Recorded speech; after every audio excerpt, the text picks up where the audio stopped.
तस्वीरें आपने भी देखी होंगी कि किस तरीके से आगजनी, पथराव, इस तरीके की तस्वीरें सामने आई हैं। क्या कहेंगे, आखिर इस तरीके की घटनाएं बार-बार क्यों ये सामने आ रही हैं? क्यों? देखिए, नूह और मेवात में जिस प्रकार की घटनाएं हुई हैं, इसी प्रकार की घटना दिल्ली में हुई, कुछ देश के अन्य हिस्सों में हुई। मुझे लगता है कि ये कोई विदेशी ताकत इसके पीछे काम कर रही है। और नूह और मेवात का जो इलाका है, यदि मैं ऐसे ये कहूँ कि मिनी पाकिस्तान बन गया है और देशद्रोही लोगों का बहुत बड़ा अड्डा बन गया है, तो ये कोई अतिशयोक्ति नहीं है। हरियाणा की सरकार को दंगाइयों को कुचल देना चाहिए, उनकी संपत्तियों को जब्त कर लेना चाहिए और कठोर से कठोर जितनी भी कार्रवाई हो सकती है वो करना चाहिए। और इतनी कठोर कार्रवाई होना चाहिए कि देश भर में जो भी दंगा फसाद करते हैं, अशांति फैलाते हैं, देश को तोड़ने की साजिश करते हैं, वहाँ तक वो संदेश पहुँचना चाहिए। और मेरे बड़ा आश्चर्य की बात है कि हिंदुओं के मोहल्लों में उनके ताजिया निकले, अन्य जुलूस निकले, कभी कोई दंगा नहीं होता। लेकिन मुस्लिम इलाके में कोई भी हिंदू क्या नाम है, किसी प्रकार से कोई यात्रा निकले, कुछ भी निकले, तो मुस्लिम समाज के लोग क्या नाम दंगा करेंगे, दंगा करते हैं। क्या मतलब है इस बात का? यह बिल्कुल सुनियोजित सारी चीज़ें हैं।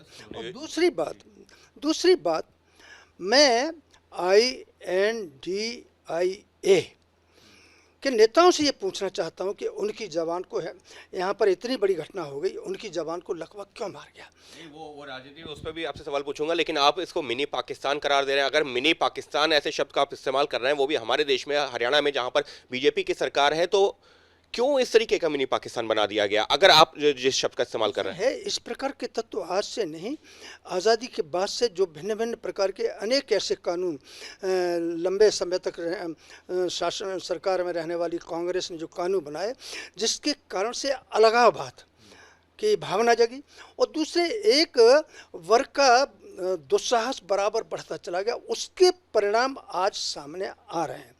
भारतीय जनता पार्टी की सरकार मैं अपेक्षा करता हूं और मैं जानता हूं कि पूरी तरीके से सक्षम है और इस प्रकार के तत्वों को पूरी तरीके से कुचलने की सामर्थ्य रखते हैं।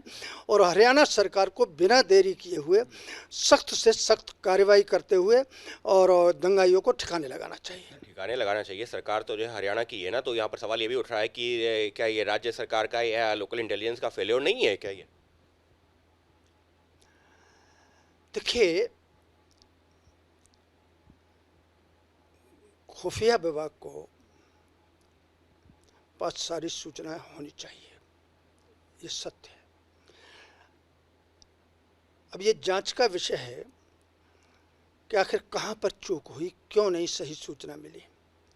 लेकिन सरकार वहां की पूरी तरीके से सही दिशा में चल रही है और इन दंगाइयों के साथ कठोर से कठोर जो भी कार्रवाई होगी वो करेगी, ऐसा मेरा पूर्ण विश्वास है। सर, आपने सबके बीच में जो है जो विपक्षी पार्टी यहाँ INDIA जो खुद को संगठन का नाम दिया हुआ है, अखिलेश यादव का एक ट्वीट भी आ गया। उन्होंने कहा है कि ये डबल इंजन सरकार का फेलियर है। हर जगह जहाँ भी डबल इंजन सरकार है, कुछ इसी तरीके की तस्वीरें सामने आ रही हैं। देखिए, देश के अंदर जो अशांति फैल रही है, चाहे वो मणिपुर हो, चाहे पश्चिम बंगाल हो, चाहे यहाँ पर हरियाणा के अंदर जो घटना हुई, आदि इस प्रकार की और भी घटनाएं, इसके पीछे ईमानदारी से सही प्रकार से जांच हो जाए तो क्या नाम है, कुछ विदेशी ताकतें और INDI में सम्मिलित लोगों का निश्चित तौर से इसमें हिस्सेदारी होगी, साजिश होगी।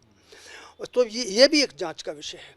असम से जो चीज़ें निकल के आ रही हैं, देश के अन्य हिस्सों से जो चीज़ें आ रही हैं, इसको सुनियोजित तरीके से क्या नाम है, INDIA में बैठे हुए लोग उसको हवा दे रहे हैं और उसकी साजिश कर रहे हैं।